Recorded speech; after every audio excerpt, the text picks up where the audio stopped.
Examinons maintenant ce qui caractérise une bonne société cible pour un LBO. Les meilleures opérations LBO concernent généralement des sociétés matures, stables et qui génèrent des flux de trésorerie réguliers et surtout prévisibles.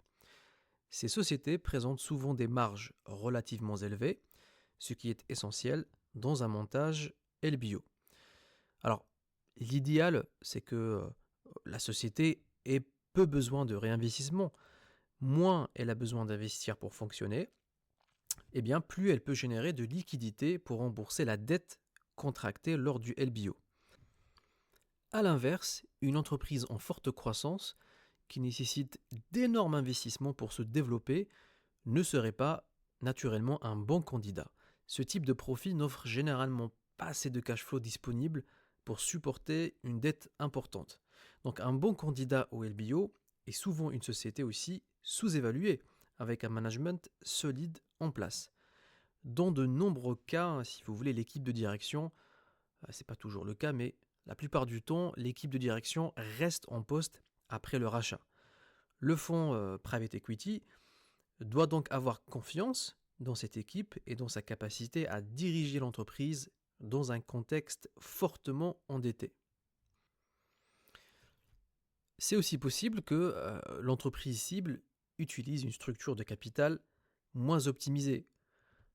Comme nous l'avons vu dans le cours d'introduction à la finance d'entreprise dans le cadre de la certification AMF, la structure de capital optimale est celle qui permet d'atteindre le coût moyen pondéré du capital le plus bas. Si la société utilise moins de dettes qu'elle ne le pourrait raisonnablement, eh bien un fonds private equity peut alors entre guillemets, restructurer en augmentant l'endettement avec un coût de capital potentiellement plus bas. Un autre point clé, une entreprise qui bénéficie d'une marque forte et de bonnes relations clients solides, elle offre souvent des revenus plus prévisibles et des marges plus élevées, ce qui est aussi très favorable pour une opération LBO. D'autres types de sociétés peuvent également être ciblées, par exemple celles qui évoluent dans des marchés fragmentés, c'est-à-dire dans un secteur où de nombreuses petites entreprises coexistent, sans qu'aucune ne domine vraiment. Donc un fonds peut alors entrer dans ce marché, acheter plusieurs de ces petites entreprises et les regrouper pour former un acteur plus important, mieux positionné. Il y a eu aussi une autre stratégie très classique dans le monde de l'LBO, c'est acquérir une société tout simplement en difficulté, mais avec un potentiel de redressement.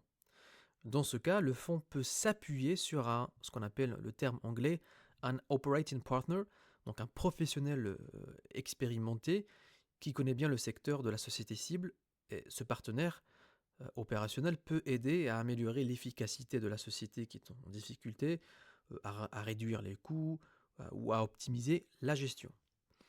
Parfois, c'est même une filiale sous-performante d'un grand groupe qui peut être visé par les fonds private equity.